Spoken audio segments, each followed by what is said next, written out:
Kennedy, swing batter. I don't understand it. I don't get it. I just am, again, mind boggled. The White House ballroom. To me, it's amazing. Why is it always questioned? Why is it always a problem?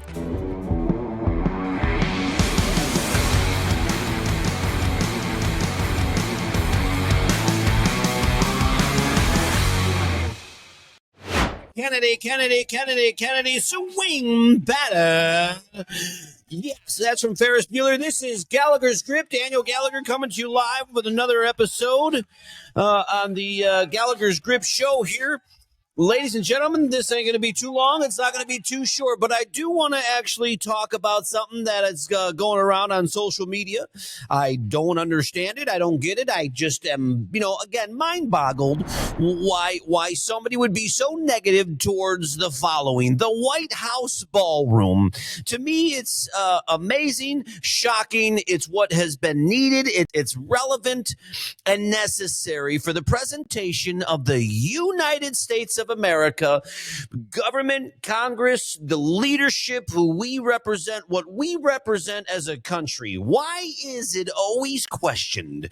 Why is it always a problem? And, look, you guys, if you follow me, you know that I am a Republican. There's no doubt about it. And I do agree with President Trump. I respect many things that he's doing. I'm objective, but I respect him. I respect many things that he's doing. Here's a guy that decided to actually go out and ask for donors to fund the new ballroom for your country.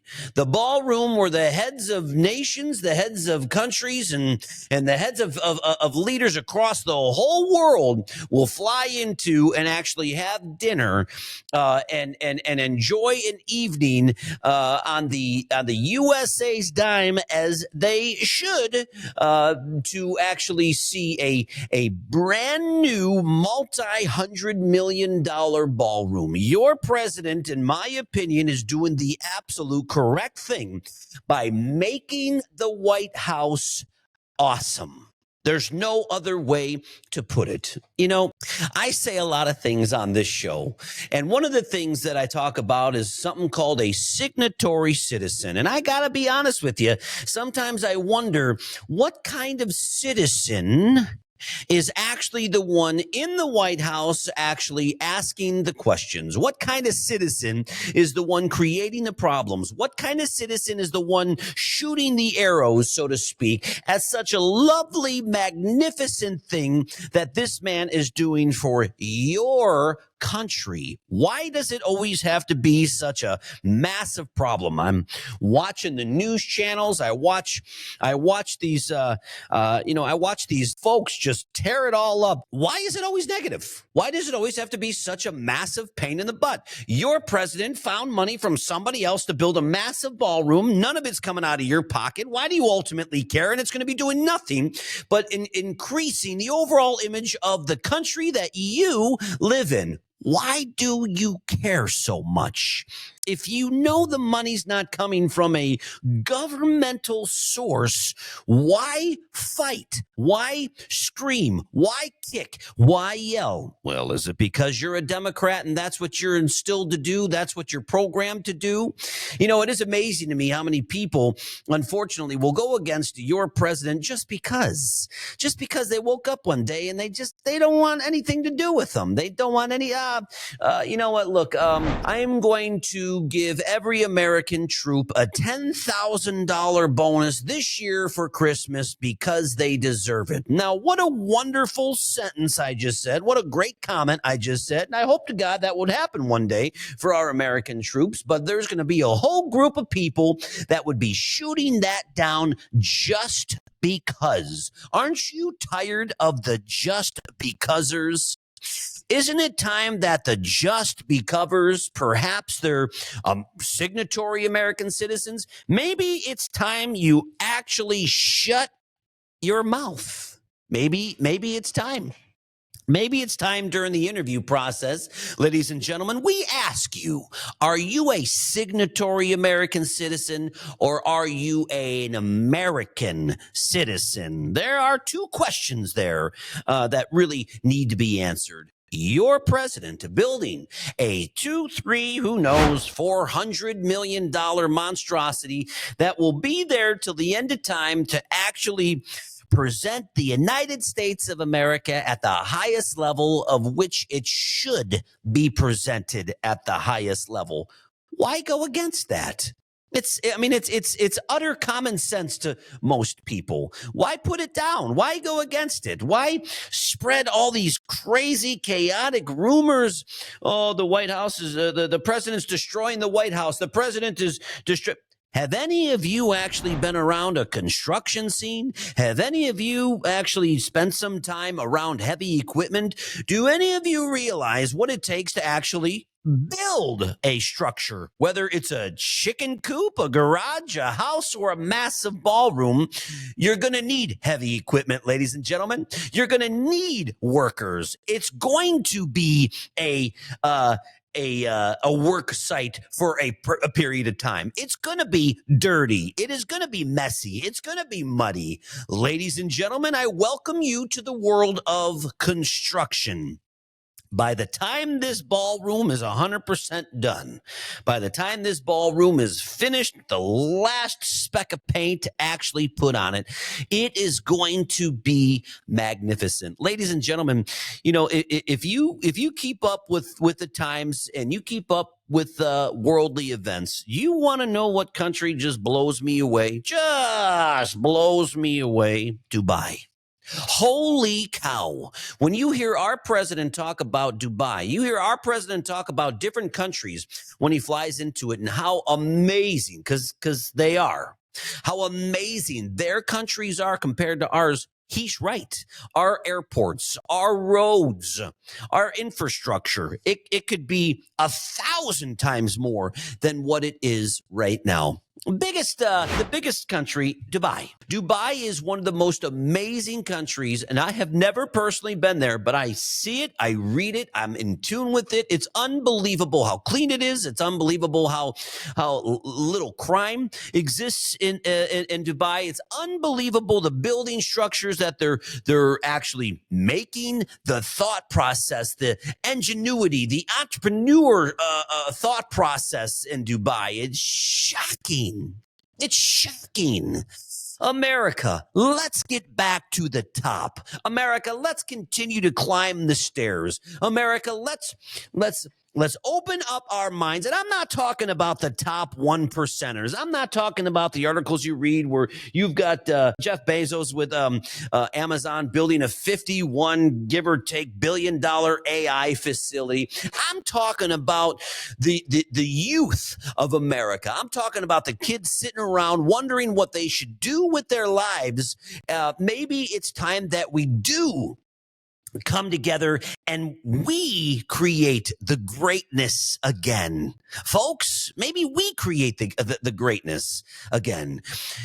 You know, when I was growing up, there were so many amazing things that were happening that I didn't know what it really meant. I was young, you're immature, you don't know certain things, you hear about them, but you just don't know. You don't know what it means. You don't know what a Republican means as a young kid or a Democrat. You don't understand the thought processes, the policies they do or do not believe, and you just don't know, right? And if somebody explains it to you as a 6-year-old kid, 7-year-old kid, well, you're going to hear it for 5 seconds and then you're going to continue on with your day.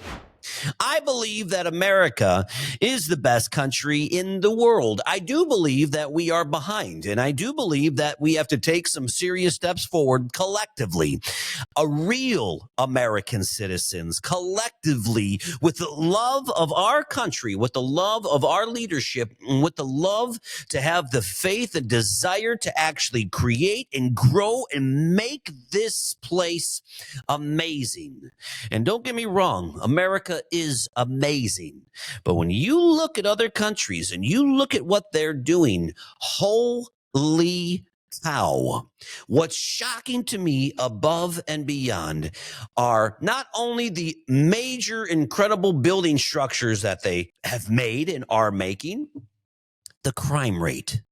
The crime rate in many of these countries are almost zero. So if you have got other countries with millions of people, just like this great country we call America, why is it that their crime rate can be almost zero while ours collectively across the board is insanity? Those are the things that I think of here in the studio. Why? Why is it? Is it because that we're just less strict? Is it because our legal system is massive faults? I don't know. I don't know what the reason is, but I do know that there are countries out there where you can't even spit. I believe in Dubai, you can't even spit. If you get caught spitting gum on the streets, you go to jail. I mean, that's how strict it is in Dubai, and they'll catch you because their police cars are Ferraris and Lamborghinis. Now, imagine that, ladies and gentlemen. Imagine if we lived in a country where the crime rate was almost nothing because the fear of committing a crime would be, astronomical. They would go to jail. You spit on the street, you're going to jail for a year. That's simple. I mean, maybe the rules here in the United States are not as strict as perhaps they should or shouldn't be. I don't know, but what I do know is that there are other parts of this world where there are other leaders in place with rules and regulations, and they do work. And that's the most interesting part, about this. America. The United States of America, the Pledge of Allegiance, the White House, the leadership, the ballroom, $200-300 million of utter perfection, which is absolutely necessary as we need to continue, in my opinion, to go and grow and thrive to be the best country in the world. We need to be the best country in the world. And for the youth of the United States of America, we need you to go and grow and create and make.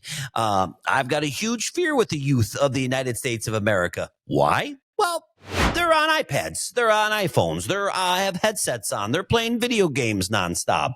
I didn't play video games nonstop when I was a kid. I didn't. I was outside playing. Our kids are so saturated with video games right now. It's unbelievable. You can't even get them off. When you tell your kid to get off a video game, it is truly equal to a tragic accident.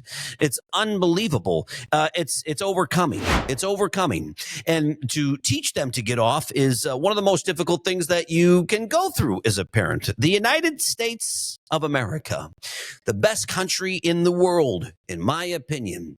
We are creating one of the best ballrooms ever, and we need to. You hear that expression, keep up with the Joneses. The reality is we are the Joneses. But if we're the Joneses, we, as in the United States of America, why do I feel like we're behind in so many other countries? Why do I feel like we're very much behind with policies and procedures, with all the crime rate? And as you know, if you follow my show here, we record out of the south side of Chicago. The crime rate is it's unbelievable. It's unbelievable. And what's the answer? It's like every single time you get a new leader in office, you're hoping they have the answer. You're hoping somebody has the answer. What is the answer? As American citizens, I just don't understand why you could be against a move that is so amazing. The ballroom for the United States of America, where every leader comes to see how we are, how we operate, to see how we lead the world. Why would you be against something so amazing that is truly being paid for by donors and not even your tax dollars? Folks, be happy for once. Be happy. It doesn't always have to be a code red or what about this or what about that or screw you or screw that or why are you doing this and why are you doing that? Those people who are not happy about such a magnificent step forward in our country, I'm calling out to you and asking you, what kind of a citizen are you? Are you a signatory American citizen?